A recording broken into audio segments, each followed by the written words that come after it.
Senhor presidente, senhores deputados, senhoras deputadas, público que nos acompanha em todo o país. A pergunta que nós precisamos nos fazer, em primeiro lugar, presidente, é como nós chegamos aonde nós chegamos. Como um país que crescia, gerava emprego, deputado Elvino, respeitado no mundo inteiro, promovendo a inclusão, transformando a vida de milhões, hoje se tornou um sinônimo de vergonha internacional, um país mergulhado num caos institucional, numa crise sanitária, numa crise econômica, numa crise política. E eu fico feliz quando eu vejo, senhor presidente, o Supremo Tribunal Federal fazendo um reencontro com a sua função fundamental de guarda da Constituição, de defesa do Estado Democrático de Direito.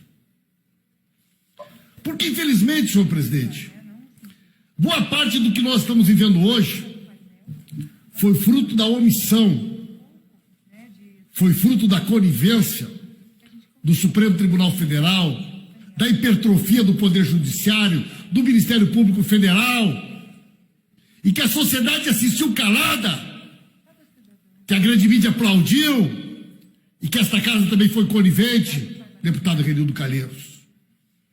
Quando a Constituição foi rasgada, e uma mulher honesta como Dilma Rousseff foi caçada nesta casa, numa Assembleia presidida por Eduardo Cunha, o Supremo Tribunal Federal se calou, a grande mídia aplaudiu, o grande empresariado aplaudiu, e muitos que estão aí hoje fizeram coro, sabendo que aquilo era uma violência contra a Constituição e contra o Estado Democrático de Direito.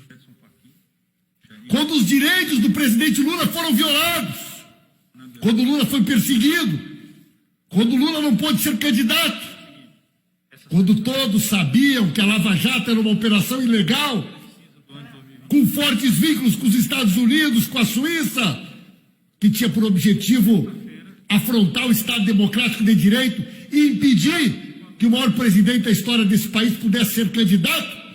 Aonde estava o Supremo Tribunal Federal? Aonde estava o TRF4, que se transformou num tribunal de convalidação das decisões ilegais do Sérgio Moro e do Dr. Dallagnol? Aonde estava o ministro Félix Fischer, relator no STJ? Aonde estava o ministro Fachin? Onde estava a República de Curitiba? Sabedora de todas as violações, de todas as violências contra a Constituição? Senhor presidente, se não tivesse o Brasil vivido um processo de criminalização da política, de perseguição da política, de covardia institucional diante dos desmandos da Lava Jato, dos seus procuradores e do Sérgio Moro, o Brasil não estaria vivendo a crise que vive hoje. Bolsonaro é filho legítimo desta cruza perversa da Lava Jato com a Rede Globo, com a grande mídia. Meus amigos e minhas amigas, vocês acham de fato que o país elegeria uma figura como essa, que ninguém nem sabe o nome, que está sendo julgada hoje, se não fosse a onda de ódio, de ressentimento, de destruição da política que este país viveu, senhores e senhoras? Vocês acham que, de fato, este parlamento, que já teve aqui nomes como Ulisses Guimarães, Mário Covas e tantos outros, elegeria figuras que não têm nenhuma história, com fortes vínculos com aquilo que de pior, a escória das relações subterrâneas? Nós não estaríamos aqui tendo no plenário deputadas acusadas de ter mandado matar o marido, pessoas envolvidas com a milícia, pessoas envolvidas com o crime organizado, pessoas, meus amigos e minhas amigas, hoje o Brasil vive esse caos institucional e é governado com pessoas com vínculos com o próprio crime organizado, com as milícias, porque viveu uma crise institucional gravíssima. E aonde estava, senhor presidente, Aonde estava o Supremo Tribunal Federal? Aonde estava o Poder Judiciário? Aonde estava o Ministério Público Federal? Os editoriais da Rede Globo, do Estadão e da Folha? Naquele momento era importante, não valia a Constituição, tudo era mais importante para poder tirar Dilma, para poder aprovar uma lei para mudar as regras de exploração do petróleo, para poder abrir a exploração ilegal da Amazônia, para poder botar o Brasil de joelhos no cenário internacional. Todos aqui sabiam da perseguição em que a Lula era, a Dilma era inocente. Todos aqui sabem da perseguição ilegal que sofreu o Lula, que sofreu o PT, mas se calaram. E, infelizmente, o Supremo Tribunal Federal, que naquele momento deveria ser o guardião da Constituição, também não cumpriu o seu papel. Que bom que a Suprema Corte hoje faz um esforço de reencontro com a sua própria história. Mas nós, senhor presidente, nós do Partido dos Trabalhadores e das Trabalhadoras, deputado Ovidio Mongas, nós temos na nossa história a defesa da democracia, a luta contra a ditadura, a luta contra o AI-5. Nós temos na história do nosso partido a luta pela democracia. E esse deputado está preso não pelo que ele falou, mas pelos crimes que ele cometeu.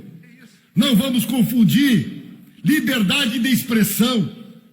Não existe liberdade de expressão absoluta, nem imunidade absoluta. Há o desvio de finalidade da natureza da imunidade para cometer um crime contra o Estado Democrático de Direito.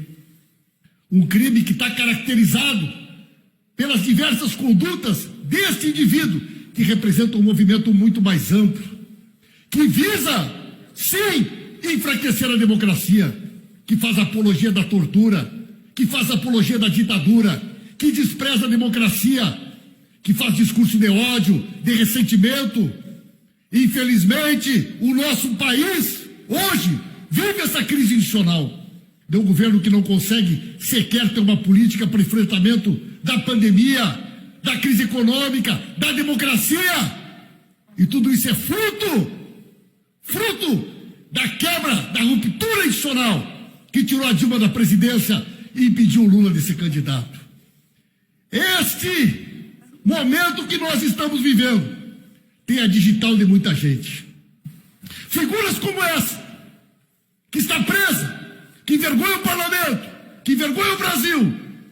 Este machão bombado que veio aqui chorar para tentar sensibilizar a sociedade brasileira, como se nós não soubéssemos os crimes que ele já cometeu, jamais seria um representante do povo do Rio de Janeiro se o país não tivesse sofrido esta crise sem precedentes na legitimidade da sua representação.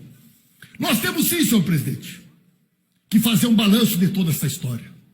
Nós precisamos sim, senhor presidente, fazer um balanço, um resgate de tudo o que aconteceu, para que o povo brasileiro possa novamente ter uma noção clara de que projeto de futuro nós queremos construir. Um projeto baseado na Constituição, na democracia, do Estado Democrático de Direito, da soberania, do respeito à diferença, da inclusão. Um país que seja capaz de dividir a sua riqueza, que tenha um olhar para aqueles que mais precisam. Um país que tenha o combate à fome como uma prioridade. Um país que continue abrindo as suas portas nas universidades e nas escolas para as pessoas mais pobres, para os negros, para os indígenas, para os quilombolas. Um país que nos respeite pela diversidade. Um país que não semeie o ódio, o ressentimento. E é isso que o Brasil precisa. Recuperar a esperança. E hoje, dar esta resposta é dizer não ao autoritarismo. Ditadura nunca mais. Desprezo pela democracia nunca mais. AI-5 nunca mais. Tortura nunca mais. Este é o recado que o Brasil precisa ouvir deste parlamento e de todos aqueles que têm confiança e esperança na democracia e no futuro. E que aqueles como Sérgio Moro, Dallagnol e tantos outros, que com a sua digital também rasgaram a Constituição de forma diferente, singela, sofisticada, também rasgaram a Constituição e num determinado momento devem pagar pelos crimes que cometeram. É isso, senhor presidente. Obrigado pela atenção de todos.